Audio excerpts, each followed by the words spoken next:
Welcome to the Scream Freaks podcast. I am your host, Fabulous B. You have stumbled upon something in the dark, ominous and obscure. This is the Horror Movie Review.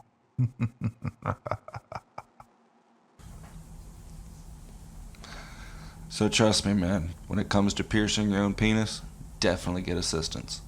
Oh, shit. Hey, what's going on? Hell. Well, There's TMI there. Yeah, there's a start. I should definitely go to the doctor for that. So anyways, thank you for joining Scream Freaks today. We have a special guest yet again is... Ethan Olsen. Ethan. This makes 2 shows in a row. And 2 shows in a row, we're going to have a Scooby-Doo reference. How about that, man? Yep. The girl from Strangeland was also in Scooby-Doo. That's far out. Strangeland. That's a special place in your heart, though, isn't it, man? I love it.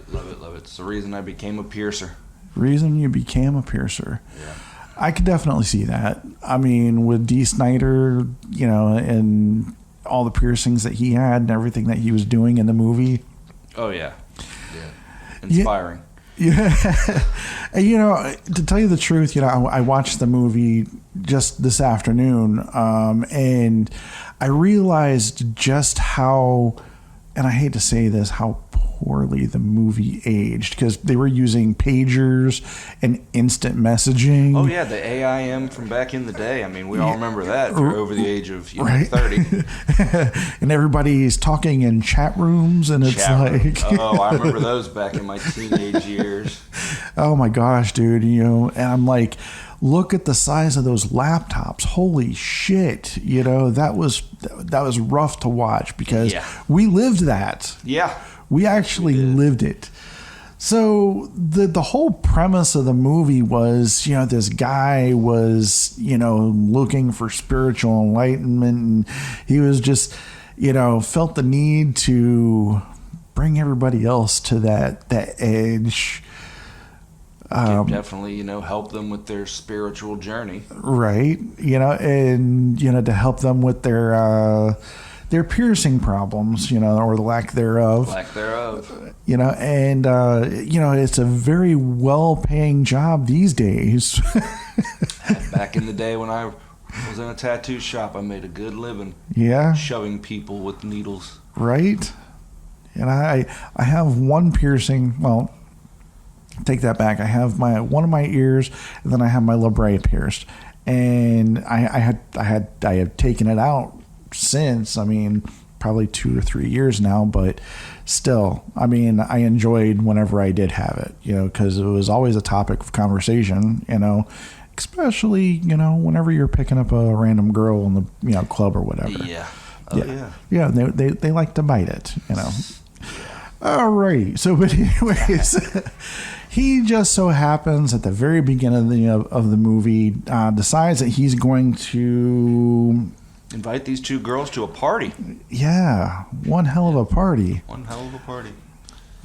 So one of the girls, I'm not going to really ruin the movie. One of the girls makes it. Yeah. The other one didn't like the piercing aspect so much. No, she was not down for the spiritual journey. No. But he they wind up getting the daughter back, and obviously she had some psychological shit going on afterwards, but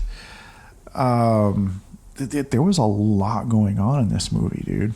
Yeah, it definitely dealt with mental illness for sure. Yes. And what happens when you don't take your medication.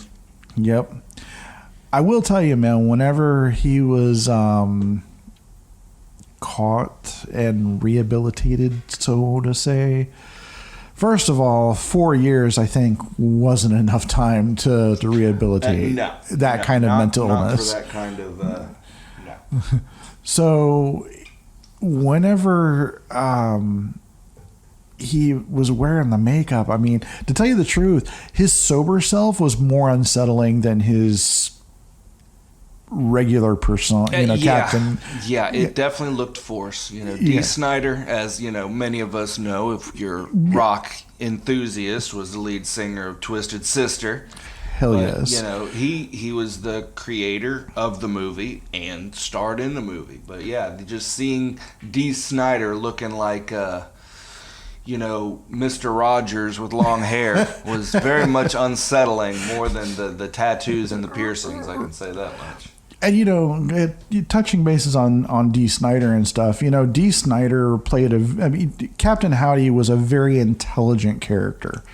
I mean, the way that he spoke, the way that that the hyperboles that he would speak in, the different rhetoric that he would use, and if you seen Dee Snider in real life, okay, Dee Snider in real life is that intelligent. Yes. Oh, definitely. Especially whenever he went toe-to-toe with United States Congress and, Tipper Gore and all that kind of bullcrap. And left them with their jaws on the floor. Exactly. The simple fact that, he wasn't, even though that he was a rock star, he didn't party like a rock star. No. He was not the typical... Nikki Sixx, Ozzy Osbourne, pass out drunk, throwing shit out the window kind of rock star. He was I'm going to go home, take care of my kids, after a tour thing. But, dude was, even still is an amazing guy. Yeah. And to see him in that role, even though the visuals, were kind of unsettling. Not really unsettling. Especially with the day and age, everybody's got piercings nowadays. It's like, a tattoo. And it's like back then in '98, it wasn't as big of a thing. And he, you can definitely see the tribal tattoo influence. What? There was tribal tattoos? Oh, man. I remember them days, seeing the tribal tattoos. Oof. All up the face, all down the side of his body. And was he ripped or what? Oh, my God, dude. What? He had to have been in his 40s at that point? Yeah, he definitely worked out for that role. But, yeah, when you're without your shirt on and halfway tattooed and pierced up, you gotta look good. Right. You definitely don't want much costume on. So the end of the movie, I felt left a huge void with me. I didn't really care for the ending of the movie because it was so uneventful. Well, see, the ironic part to me is, of course, being a fan of horror movies and such, seeing Robert Englund, better known as Freddy Krueger, right? In a fearful state, and instead of him causing the pain being caused to him, and it was just, pure horror delight. But, right. It was a 180. Wonderful movie. Yeah. The visuals, the things that he did with the needles and the fishing line and the cross and just the hooks. Such a great movie. Definitely don't watch this movie with your children. And also, you see, you go to concerts and stuff nowadays, and you see full on shows, of people being suspended by these hooks and rings and stuff like that. And it's entertainment. And back then, in '98, no, it was just then right into the mainstream. It was considered a horror aspect. Oh, it was as taboo as can be. Yeah. And nowadays, like I was saying, it didn't age well because there was, like you said, the taboo aspect, the technology aspect. There was so much that, even the dad seemed really disinterested in trying to really find his daughter. He definitely was the definite definition of the black and white.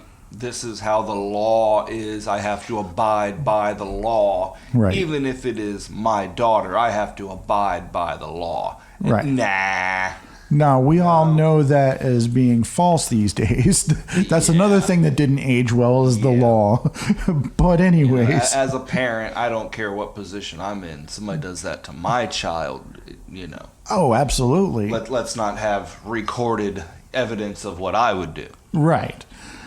I mean, exactly. But, the going back to the movie, and the reawakening after the rehabilitation, you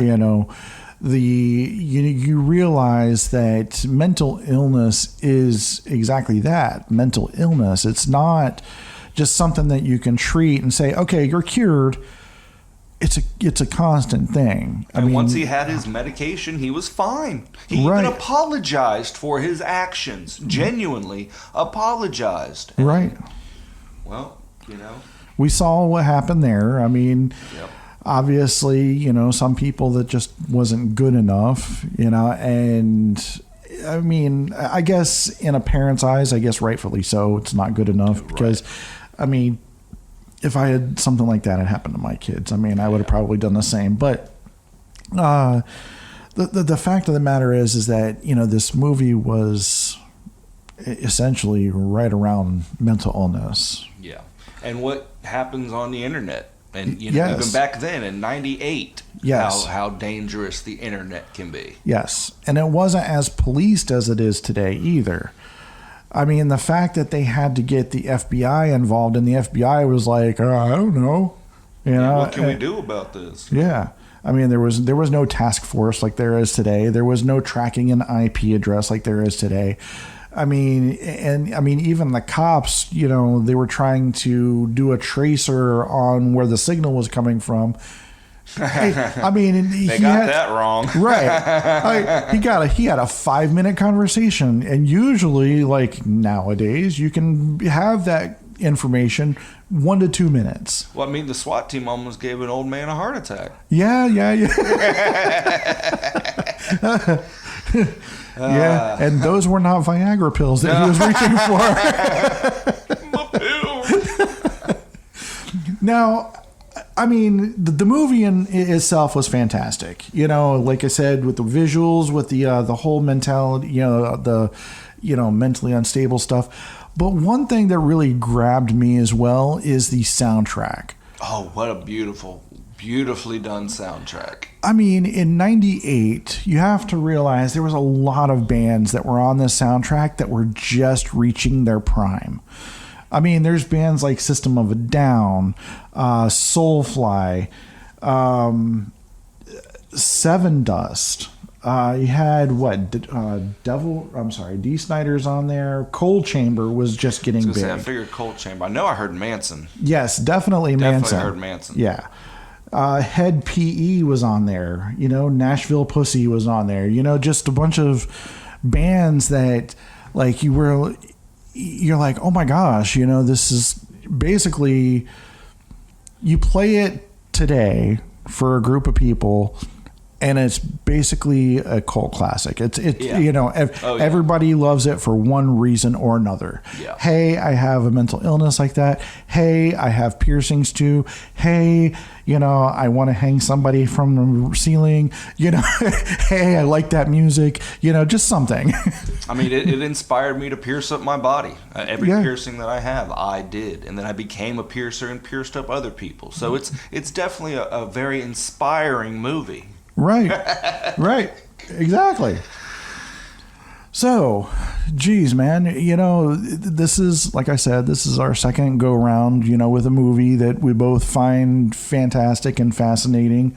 Hell, I mean, I'd be more than happy to share the studio with you anytime that you want, dude. Well, it's always a good time. Yeah, dude. It's always a good time. So, was there anything else that you had in your notes that you wanted to go over on this, or? No, that's really it. I mean, just the movie in general, it's one of my top favorites. Like, 13 Ghosts, great movie. Yep. Strangeland, that one goes right to my heart. That's one of my top 5. Okay. So I'm definitely honored that you asked me to come back for this particular movie. So I appreciate that. Well, and it was with you in mind that I actually wanted to do this movie because, we had talked about it during the 13 Ghosts And I don't know if anybody can really tell. I got a lot of our technical difficulties worked out. Hopefully, this show is going to be a lot better to listen to. But anyways, but so like I said, anytime that you want to come back for another movie, if you want to suggest something else, later on off the air, we can go ahead and we can talk about that. But, for the most part, thank you very much for coming into the studio today and, talking about a movie that's actually close to both of our hearts. 13 Ghosts being in my top 10, Event Horizons in my top 5. So I need to actually see that one. Yeah. I've heard great things, but it's hard to find on a streaming service. To tell you the truth, I have ways around that. Yeah. So we will talk about that. Yes, sir.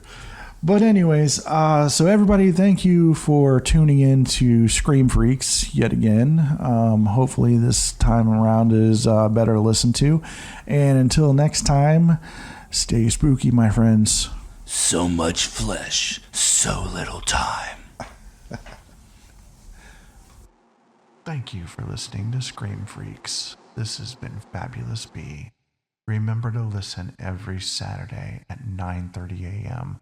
whenever a new episode drops. Also, if you like this content, please like and subscribe as it helps us to make even more. Until next time, kiddies, this is Scream